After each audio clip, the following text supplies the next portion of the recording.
Hello everyone, you are listening to Pooja Kushwaha. India's economy contracted at its steepest pace of 23.9% in the June quarter as the pandemic lockdown dented consumer and business spending, putting pressure on the government and central bank for the further stimulus and a rate cut. The gross domestic product data released on Monday showed consumer spending, private investments, and exports all collapsed during the world's strictest lockdown imposed in late March to combat the COVID 19 pandemic.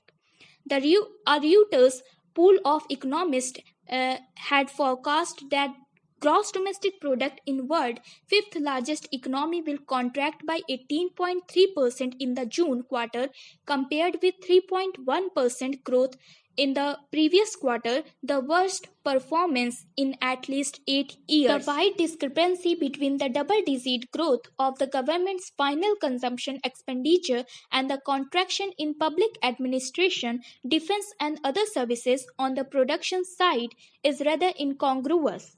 Real GDP growth at minus 23.9% in first quarter financial year 2021 was much lower than what the markets were expecting. The choice for the government will be on whether the consumption or the investment side needs to be pushed. Given the limited fiscal space and the need to stimulate a more durable growth, the growth recovery will be gradual and is likely to continue into first half financial year 2022. The quarter first GDP growth print came in worse than our expectations of minus 18%. The surprise takeaway elements were the better than expected performance of finance and real estate sector and more potently a sharp contraction in public administration data. Nonetheless, it does little to change the broad contours of the growth trajectory. The suboptimal policy response would only mean the downward cycle could stretch further while structural constraints limit sustained secular growth pick up ahead. We think the government will have to loosen its fiscal strings further in two half financial year 2021 if growth prospects remain weak. In the lack of reporting due to the lockdown in quarter first, we expect the GDP numbers to be revised down further in subsequent releases, excluding agriculture. GVA actually contracted by minus 27% in quarter first. Hopes of an economic recovery in the second half of the year have been pinned on a rural sector revival. However, with the virus spreading to the hinterland, the rural support might be lower than expected.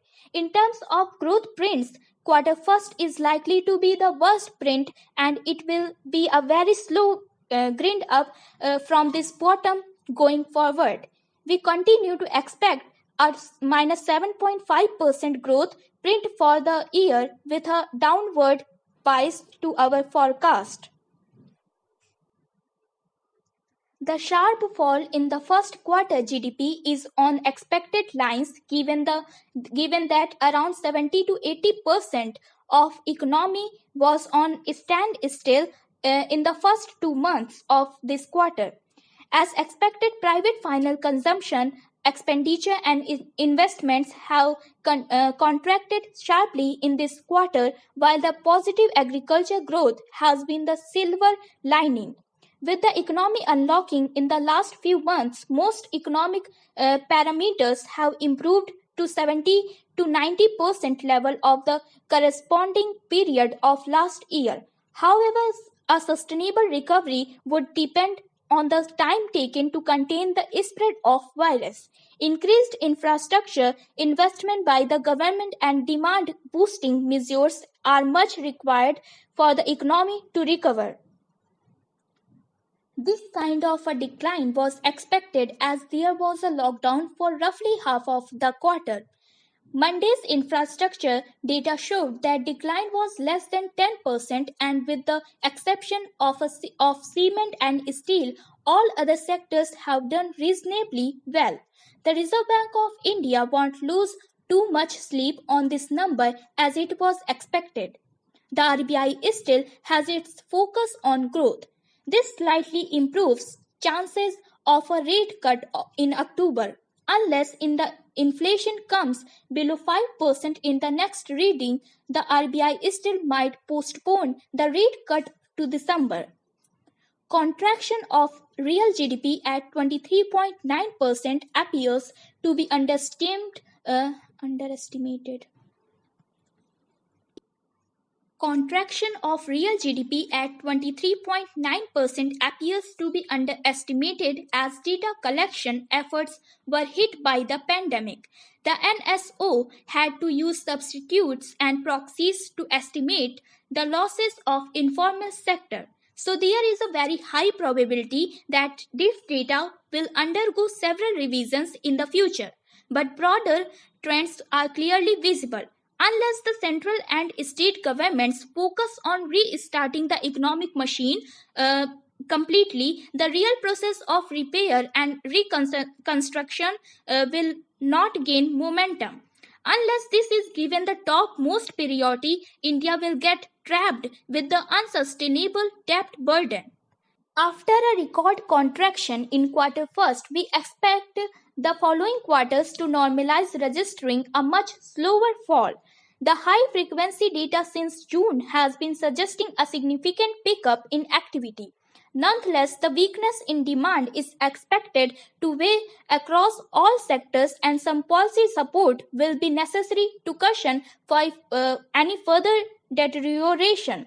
We expect some kind of stimulus from the government in the coming few months. The recent policy measures from the RBI will help cap any sharp upside risk to bond yields in case of any incremental supply. The GDP contraction of close to 24% during quarter first financial year 2021 was clearly sharper than expected. Also, given the lack of clarity about whether the disruption in formal sector activities were captured adequately, the possibility of further worsening of quarter first financial year 2021 GDP estimate during subsequent rounds of revisions cannot be ruled out. Overall, GDP looks set to record near double-digit contraction during financial year 2021. However, rural activities seems to be relatively more resilient at the moment and might benefit from the government's rural-focused employment schemes. Given the recent uptick in CPI prints, it seems that the RBI may not be in a position to cut rates in the near future, even though one expects more rate cut during and or after the December MPC.